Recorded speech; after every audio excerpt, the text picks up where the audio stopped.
Gotowy? Gotowy. Ile kosztuje nagranie płyty? Mówisz o nagraniu płyty ze wszystkimi instrumentami i tak dalej? Takie jak twoja. No myślę, że to nagranie pochłonęło kilkanaście tysięcy. A ile trzeba sprzedać płyt, aby się zwróciło?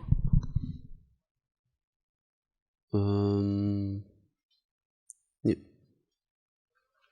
nie mam pojęcia. Nie mam pojęcia, ile trzeba nagrać płyt, dlatego że wiadomo, że każdy dzieli to przez swoje jakieś tam rzeczy i zanim to się zwróci, no to mija dużo czasu. Ile trzeba sprzedać płyt, tego nie wiem. Na kogo będziesz głosował w nadchodzących wyborach? Ja się jakby w polityczne sprawy nie mieszam, w związku z tym zostawię to dla swojej informacji. Na pewno na coś, co jest słuszne. A co jest słuszne według ciebie? Słuszny jest rozwój. Książka, która cię ostatnio obezwładniła kompletnie, rozwaliła w drobny mak, to? Książka, która rozwaliła mnie w drobny mak.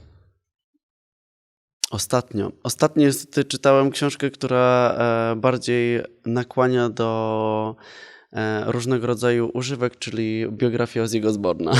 To jest moja ostatnia książka. Może faktycznie rozłożyła mnie na łopatki w pewnych momentach. Kim nie chciałbyś, by stały się w przyszłości, kiedy będą twoje dzieci?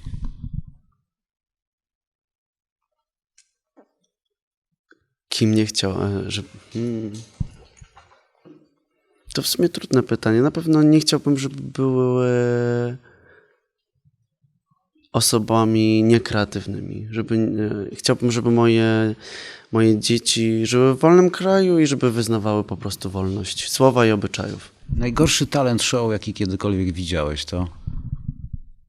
Skoki do wody. To jest talent show? Powiedzmy, że jest to reality show i jest to splash. I to jest chyba najgorsze, co widziałem w polskiej telewizji. Za ile wystąpiłbyś na firmowej wigilii? Zależy, bo jeśli byłaby to firmowa wigilia mojego przyjaciela, to zrobiłbym to dla przyjaciela. Jeśli byłaby to firmowa wigilia, jeśli nazwiemy firmą Dom Dziecka, to zrobimy to też za darmo. No dobra, to jest to KGHM. To wtedy trzeba rozmawiać z moim menadżerem. 3 cechy, których u siebie nienawidzisz.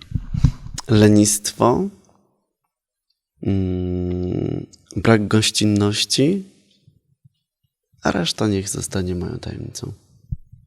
A jest takie posunięcie, które wykonałeś na swojej drodze muzycznej, którego żałujesz? Wydaje mi się, że nie ma błędów, które nie uczą, więc niczego nie żałuję. Pójdziesz w Marszu Niepodległości?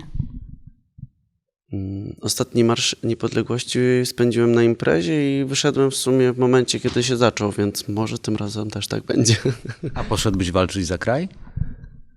Myślę, że ostatnio doszedłem do wniosku, że Polska jest takim, mimo tego, że mamy zły mental, to poszedłbym w zaparte i walczyłbym o Polskę, bo jest tego warta.